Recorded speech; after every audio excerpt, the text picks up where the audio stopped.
নাহিয়ানের জেদ সম্পর্কে মির্জা বাড়ির সবার ধারণা আছে, তাই সবাই এখন আপাতত চুপ। রুবিনা মেয়ে আলিয়া এক কোণে দাঁড়িয়ে আছে। নাহিয়ানকে এমন রাগিয়ে আগে তার দেখার সৌভাগ্য হয়নি। তার মা রুবিনা আর নানু সবসময় বলতো নাহিয়ানের সাথে তার বিয়ে দেবে। আলিয়াও তার ছোট্ট হৃদয়ে নাহিয়ানের জন্য এক পলের ঘর বাঁধার স্বপ্ন দেখে এসেছে। কোনোদিন নূপুরকে তার খারাপ লাগে নাই, তবে আজ হচ্ছে। ভীষণ হিংসা হচ্ছে, আবার কান্নাও পাচ্ছে। নূপুরকে এখন আলিয়ার এই মুহূর্তেই সহ্য হচ্ছে না। সব সময় ইতিমের মতো মুখ করে থাকে মেয়েটা, তাই তো সবার ভালো লেগে যায়। নাহিয়ানের লাগছে সে তো পুরুষ মানুষ, ভালো লাগতেই পারে। তাই বলে নূপুর নাহিয়ানের সামনে কেন আসলো? রুমি কেন থাকলো না? তার মায়ের উপরও রাগ লাগছে, তাও চুপচাপ দেখছে সব নাটক। এদের কিছু করার নাই। বড়দের মাঝখানে নূপুর নাহিয়ানের কথা বলার ধরন দেখে বুঝল ছেলেটা বিয়ে না করে ছাড়বে না। তাই তার কি পছন্দ হয়েছে, নাকি মায়ের পছন্দ হয়েছে বলে বিয়ে করবে বলে লাফাচ্ছে, নাকি করুণা করছে তাকে? নূপুর ভয়ে ভয়ে একবার সবার মুখ দেখে নিল। বাড়ির সবাই তার দিকে শকুনের নজরে তাকাচ্ছে। নাহিয়ানের মা আসমা বেগম বাদে আসমা ইশারায় তাকে পাশে বসতে বলছে। নূপুর ভয়ে ভয়ে আসমার পাশে বসলো সোফায়। ভয় কেন পাচ্ছ তুমি? ভয় পাবা না একদম। তোমাকে আমার ভীষণ পছন্দ হয়েছে মা। তোমাকে আগে একবার দেখেছি, তখন তোমার বয়স মাত্র 7-8 হবে, তাই তোমাকে প্রথমে চিনতে পারি নাই। তোমার মা অনেক ভালো ছিল, খুব সহজে মানুষের সাথে মিশে যেত। তোমার ফ্যামিলি মারা যাবার পর সব শুনেছি। তোমার উপর দিয়ে কি যাচ্ছে রুহির কাছ থেকে শুনেছি। আমার ছেলে খারাপ না, তোমাকে খারাপ রাখবে না আশা করি। তুমি রাজি থাকো, সব দিক আমার ছেলে সামলাবে। অন্তত তার বাবার মতো হবে না সে। নূপুর চুপচাপ সব কথা শুনল। আসমা বেগমের কথা তার ভালো লাগলো। 1 বছর পর কেউ তার সাথে এমন করে কথা বলল।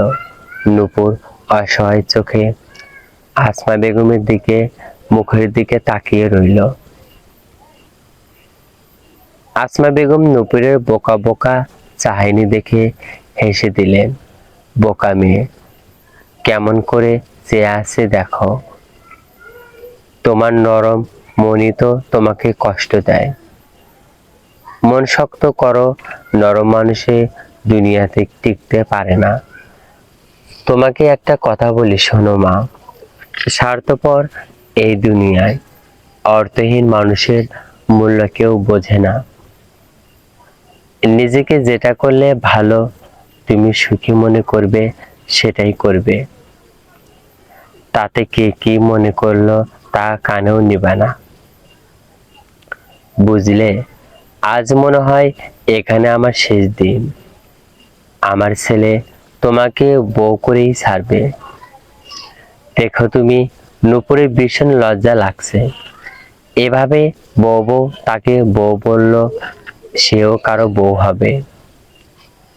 এমন লাগছে কেন? বউ কথাটা শুনে এই কেমন অনুভূতি নূপুরের। লজ্জা লাগছে। তার সুখের দিন এলো তাহলে। নূপুর চোখ তুলে নাহিয়ানকে দেখলো। নাহিয়ান কারোর সাথে কথা বলছে, হয়তো তার বড় মামার সাথে। কথার ধরন দেখে মনে হলো মামা কি রাজি হয়েছে, না হলে এমন খুশি মনে কথা বলছে কেন? এরই মাঝে আরফা বেগম বললেন, আসমা তুমি তোমার ছেলেকে থামাও। বেশি হচ্ছে এবার। কেন মা? আমি কেন থামাবো? আপনারা থামাতে পারেন না, আমি কেন থামাবো? এখন আমার ছেলে ঠিক সিদ্ধান্ত নিয়েছে, তাহলে কেন থামাবেও? ইমাম মির্জা তেতে উঠলেন। আসমা, তোমার জবাব একটু বেশি চলে আজকাল। তোমার জবান একটু বেশি চলে আজকাল। মুখে লাগাম দাও। আমার মায়ের সাথে উঁচু গলায় কথা বলছো কেন? কোন সাহসে? আসমা চুপ করে রইল। যা করা তার ছেলে করবে, তার আপাতত কাজ নাই। নূপুরের ছোট মামি এবার মুখ খুলল। আপনাদের নাটক শেষ হলে এই আপদটাকেই এখান থেকে নিয়ে যান প্লিজ। আর ড্রামা ভালো লাগছে না। নাহিয়ান পিছন থেকে বলে উঠল, আপদ, ড্রামা সব আজ বিদায় হবে। সেই খুশিতে নিজের ঘরে গিয়ে 2 রাকাত শুকরিয়া নামাজ পড়ে ফেলেন যান। কি বলছে? নূপুরের বড় মামা তোকে রাজি হয়েছে বিয়েতে। হুম রাজি। কেনই বা রাজি হবে না? এই বাড়িতে কি মেয়েটা ভালো আছে নাকি যে রাজি হবে না? আর না করার কারণে তো দেখছি না। তুই মেয়েটা করছিস কেন? আব্বু যে কিছুক্ষণ পর তোর বউ হবে তাকে মেয়েটা করছিস। তো কি বউ বউ করে ডাকবো? ভ্রু কুঁচকে নাম ধরে ডাকবো, সময় হোক সব ডাকবো। অতঃপর বিয়েটা হয়ে গেল। নাহিয়ান তার এক কাছের বন্ধুর সাথে কথা বলে একজন উকিল ও মসজিদের ইমাম আনলো। ইমাম মির্জা। আরফা বেগম রুবিনা দেখে গেল। শুধু আলিয়া নাই, রুমে বসে কান্না করছে।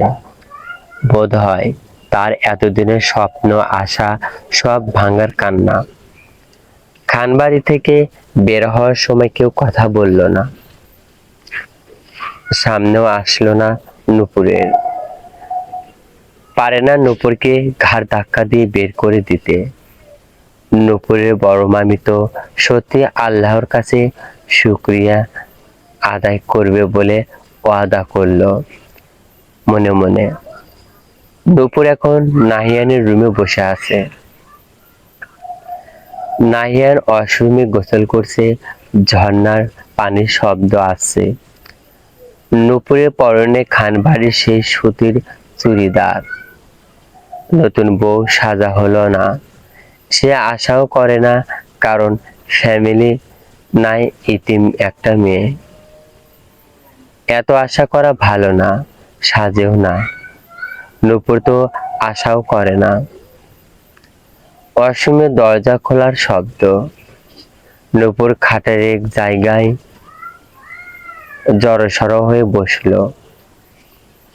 তোমার ফ্রেশ হওয়ার দরকার। জি, কিন্তু কি পরবো? তুমি এভাবে তোতলাচ্ছ কেন? মেয়ে নাকি তুমি তোতলা? কোনটা? এক ভ্রু কুঁচকে না না মানে আসলে আবার তোতলাচ্ছ। আমি বাঘও না, ভাল্লুকও না, তোমার হাজবেন্ড। এত তোতলানোর দরকার নাই, বুঝতে পারছো? নূপুর উপর নিচ মাথা নাড়ল। যাও ফ্রেশ হয়ে আসো। কিন্তু আমি কি পরবো? কেন? তোমার শাশুড়ির কাপড় পরবা। মা আজ কাল তোমার যা যা লাগবে সব এনে দেব। এখন আমার একটা শাড়ি পরো আপাতত। আসমা বেগম নাহিয়ানের ঘরে ঢুকতে ঢুকতে বললেন, লও। নাহিয়ান মাকে দেখে বাইরে চলে গেল। শাড়ি পরতে পারো মা? পারি, অল্প একটু। সুন্দর করে পারি না আন্টি, আপনি পরিয়ে দেন। এখনো আন্টি, আজ থেকে আমাকে মা ডাকবা, সাথে তুমি করে বলবা। ঠিক আছে, আচ্ছা আন্টি। না মানে আন্টি থুকু মা বলে একটু আসলো। তোমার হাসি অনেক সুন্দর মা, তুমি সবসময় হাসবা। আচ্ছা, এবার যাও, একেবারে গোসল করে আসো। অনেক দূর থেকে জার্নি করে এসেছো। কক্সবাজার থেকে ঢাকা 6 ঘন্টা জার্নি। নাও পেটিকোট ব্লাউজ পরে আসো। আচ্ছা মা। নূপুর গোসল করে শাড়ি দেওয়ার কাপড় পরে আসলো। এসো এখানে, আমি পরিয়ে দিছি। আসমা বেগম নূপুরকে সুন্দর করে তার বিয়ের শাড়িটা পরিয়ে দিয়ে বললেন, এটা আমার বিয়ের শাড়ি, এটা পরে পা দিয়েছিলাম মির্জা বাড়িতে। এখন তোমায় দিলাম আমার ছেলের বউ হিসেবে। জানি এটা 25 বছরের পুরনো, তারপরেও তোমায় দিলাম। জানি ভালো লাগবে না, আমার ইচ্ছা ছিল আমার একমাত্র ছেলের বউকে দেব, আজ পরিয়ে দিলাম। মন খারাপ করো না, কাল সুন্দর সুন্দর শাড়ি কিনে আনতে বলবো। আমার ছেলের চয়েস অনেক ভালো। আমার সুন্দর সুন্দর শাড়ি লাগবে না মা, আমার সবচেয়ে সুন্দর শাড়ি হবে এটা। এটা আমার প্রিয় শাড়ি, কেন পছন্দ হবে না? খুব পছন্দ হয়েছে আমার। আমার ভাগ্য দেখো, আগে কষ্টের কান্না পেত, এখন ভাগ্য দেখে খুশির কান্না পাচ্ছে। কতজন মেয়ে পারে বিয়ের দিন শাশুড়ি মায়ের বিয়ের শাড়ি, তাও শাশুড়ি মা নিজের হাতে পরাতে। আমি পরছি মা, অনেক খুশি। আসমা বেগম কিছু গহনার বক্স এগিয়ে দিলেন। এগুলো নাও, কিছু সামান্য উপহার। এখানে 10 ভরি গহনা আছে, আমার এগুলো লাগবে না মা, তোমার কাছে রাখো, আমার লাগলে চেয়ে নিব। আমার তোমার ভালোবাসা প্রয়োজন, ভীষণ প্রয়োজন মা। আমাকে এমন করে আদর মা বাবা মারা যাবার পর কেউ করে নাই। আপনি আপনি আমার শাশুড়ি না মা, হবেন কেমন? বলে কান্না করে দিল। আসমা বেগম নূপুরকে বুকে জড়িয়ে ধরলেন। কান্না করছে কেন মা? আমি তো তোমারই মা, তাই না? এবার মায়ের কথা শোনো, কান্না থামাও, আমার দিকে তাকাও। এইগুলো পরো, আমি তেমন মেকআপ করতে পারি না। তুমি একটু সাজনা, এখন যাও। আমার ছেলের বউকে সাজগোজে দেখতে মন চাইছে আমার। নূপুর হালকা সাজলো, কাজল, লাল লিপস্টিক, হাঁটু সমান চুল ছেড়ে দিল। আসমা নিজের চুল আছড়ে দিলেন। তারপর আসমা বেগমের আনা গহনা থেকে কিছু সিম্পল গহনা পরিয়ে দিলেন। সীতাহার, হাতের বালা, কানের ঝুমকো, নাকের নথ, তাও নূপুরকে লালপরীর মতো লাগছে। মা, এখন তো আমার কাছে নুসপিন নাই, কাল এনে দেব কেমন? তোমাকে লালপরী লাগছে মা, আমার ছেলে পরি বউ। আর শোনো, আমার ছেলের সামনে সব সময় পরিপাটি থাকবে। নাহিয়ান বাসায় থাকলে সাজুগুজু করবা, শাড়ি পরবা কেমন? সে অগোছালো একদম পছন্দ করে না, তাই পরিপাটি থাকবে। জানো মা, আমি কোনোদিন শাশুড়ির ভালোবাসা পাই নাই। আমার শ্বশুর ভালো মানুষ ছিল, তার পছন্দ করে এনেছে আমায় এই মির্জা বাড়িতে। আমার শ্বশুর যতদিন বেঁচে ছিল ততদিন ভালো কাটছিল দিন। আমার নাহিয়ানও আসলো পৃথিবীতে, সারাক্ষণ দাদু দাদু করত। আমার শাশুড়িও ভালোবাসতেন নাহিয়ানকে, তার বাবাও বাঁচতেন। তাদের রক্ত বলে কথা, তাই ফেলে তো আর দেওয়া যায় না। আমার শ্বশুর মারা যাওয়ার পর আমার জীবনটাই পাল্টে গেল। কেউ আমাকে দেখতে পারে না, শাশুড়িও তো না। যেন আমি শত্রু তার। আর রইল স্বামী, সে তো তার বিজনেস পার্টি নিয়ে থাকতো। আমার দিকে তাকানোর সময় নাই। অফিস থেকে বাড়ি আসলে আমার শাশুড়ি মায়ের অভিযোগের ঝুড়ি খুলতো তার ছেলের কাছে। আমি খারাপ, এটা করি না, ওটা করি না, তাকে দেখতে পারি না, কাজ না করে শুয়ে থাকি, আরো কত কি। আমি কিন্তু সব করতাম, তাও কিছু করি না, তার উপাধি পেতাম। তারপর তোমার শ্বশুর আমাকে মারতো। কেন তার মায়ের কথা শুনি না? কেন ঘরে কাজ করি না? অথচ তখনও 2টা কাজের লোক ছিল বাড়িতে। আমাকে দেখতে না পারার একটাই কারণ, আমি আমার শ্বশুরের পছন্দ করা বউ। তোমার শ্বশুর তার বাবার উপর না করতে পারে নাই। কাউকে কিছু বলতাম না, সব মুখ বুজে সয়ে নিতাম। নাহিয়ানের মুখের দিকে যে দিন পার করলাম। নাহিয়ান বড় হলো, পড়াশোনার জন্য দেশের বাইরে পাঠালো। আমি আরো একা হয়ে যাই। তারপর 6 বছর পর বাড়ি আসলো আর আমার পছন্দের মতো তোমায় বিয়ে করে আনলো। আমি আমার শাশুড়ির মতো হব না? মা, তুমি আমার মেয়ের মতো। না মেয়ে, তুই আমার মেয়েই তো।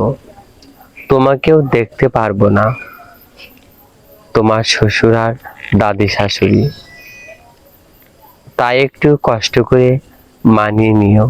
আচ্ছা বলে মাথা নাড়ল। আমি এখন আসি তাহলে। আচ্ছা। আসমা বেগম চলে গেলেন তার রুমে। ইমাম মির্জা আসমা বেগমের উপর ক্ষিপ্ত হয়ে আছেন। বেশিবার বেড়েছে তোমাদের, এটা ঠিক করলো না। আমি আমার ছেলে বউ কোনোদিনও এই রাস্তার মেয়েকে মেনে নিব না, কখনো না। এই মেয়েকে, তার নাম নূপুর রহমান, মিসেস নূপুর মির্জা, মির্জা বাড়ির একমাত্র বউ। নাহিয়ান মির্জা রাস্তার মেয়ে থেকে মির্জা বাড়ি বউ। কত বড় স্বপ্ন পূরণ করলো এই ইতিম মেয়েটা। আর তোমার তো দেখি মুখে খই ফুটছে। অনেক হয়েছে তোমাদের মা ছেলের তামাশা। চলে যেতে বলো এই বাড়ি থেকে ওই রাস্তার মেয়েটাকে। তোমরা করেছো কেউ? তোমরা করেছো, সে প্রথম থেকে আমার সাথে করেছো। এখন ছেলে বউকে নিয়ে কেন কেন করেছো? সাথে তোমার মাও নিজের ছেলে বউকে তো দেখতে পারে না। এখন নাতির বউকেও পারছে না। লক্ষ্মী একটা মেয়ে।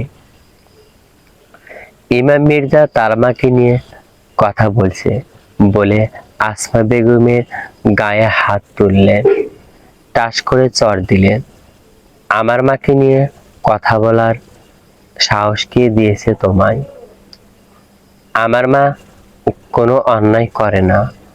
তোমরা দুইজন এই বাড়িতেই উড়ে এসে জুড়ে বসেছ। আমার বাপ আমার লাইফ নষ্ট করেছে, আর তুমি আমার ছেলে। রাগে গজ গজ করে রুম ত্যাগ করলেন ইমাম মির্জা।